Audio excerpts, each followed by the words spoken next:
Technical অবশ্যই আমাদের ঘরে উঠবে আমাদের বিশ্বাস। আমরা 6 দফা দাবি নিয়ে আমাদের স্বাস্থ্য সহকারীদের আন্দোলন হচ্ছে।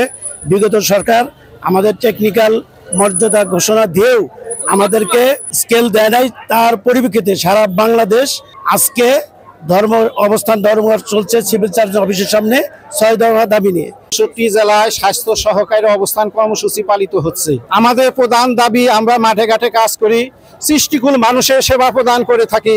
যারা পশু সেবা দিয়ে থাকে তারা যদি টেকনিক্যাল মর্যাদা পেয়ে থাকে, তাহলে আমরা সৃষ্টিকুল মানুষের টিকা দিয়ে থাকি, তাদের সেবা দিয়ে থাকি, কেন আমরা এই টেকনিক্যাল মর্যাদা পাচ্ছি না? আমাদের প্রধান দাবি যে আমাদের নিয়োগ বিধি আগে সংশোধন করা হোক। এই দাবি যে যতক্ষণ পর্যন্ত আদায় না হবে আমরা মাঠ পর্যায়ে ইপিআই কার্যক্রম সহ সকল স্বাস্থ্যসেবা আগামী 1 সেপ্টেম্বর থেকে বন্ধ করে দিব।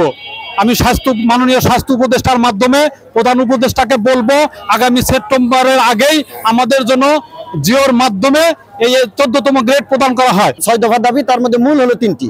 নিয়োগ বিধি সংশোধন করে স্নাতক ডিগ্রি সংযুক্ত করে 14তম গ্রেড প্রদান করতে হবে এবং ইন সার্ভিস ট্রেনিং এর মাধ্যমে 11তম গ্রেড দিতে হবে এবং আত্মীয়করণের মাধ্যমে পূর্বে যারা জয়েন করেছে তাদেরকে গ্রেড প্রদান করতে হবে। এগুলো হচ্ছে আমাদের মূল দাবি। সবাই কিন্তু উচ্চতর গ্রেডে উন্নীত হয়ে গেছে, ফিল্ড লেভেলে যারা ছিল। তা আমরা একদিকে কাজ করে যাচ্ছি, যেটা আমাদের মতো সাফল্য অন্য কোনো বিভাগে নাই। তো আমরা এত সাফল্য অর্জন করার পরেও, এত সফল একটা কর্মসূচি সারা পৃথিবীতে, তারপর আমাদেরকে যোগ্য মর্যাদা দেওয়া হচ্ছে না।